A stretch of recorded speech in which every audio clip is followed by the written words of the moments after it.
जे काही दिल्लीत आज घडलं किंवा मागच्या 2 दिवसांपासून जे काही घडतं आहे ते निषेधार्थच आहे. एवढा गर्विष्ठ आणि एवढी गुर्मी कशासाठी हे समजत नाहीये.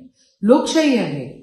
जर असंतोष आहे विद्यार्थ्यांमध्ये तर ते एक्सप्रेस होणार आणि लोकशाहीचं मोठं शस्त्र आहे freedom of speech, freedom to revolt, हे सगळं आहेच ना.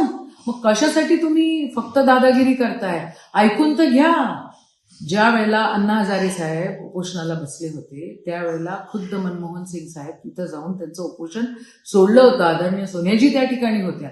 ज्या वेळेला सोनम वांगचुकचे वडील तिथे उपोषणाला बसलेले होते लडाखमध्ये, खुद्द स्वतः इंदिराजी पंतप्रधान असताना स्पेशल हेलिकॉप्टर घेऊन की स्पेशल फ्लाईट घेऊन गेल्या आणि त्यांचं उपोषण सोडलं.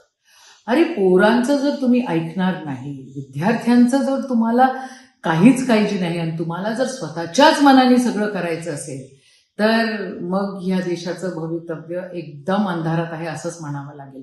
निषेध आहे. आज ज्या प्रकारे तुम्ही सगळ्यांना उचललं, काल ज्या प्रकारे तुम्ही सगळ्यांवर लाठीचार्ज केला, जे इंग्रजांनी केलं ते आत्ताचं भाजपचं सरकार, मोदी सरकार करताय, याचा निषेधच.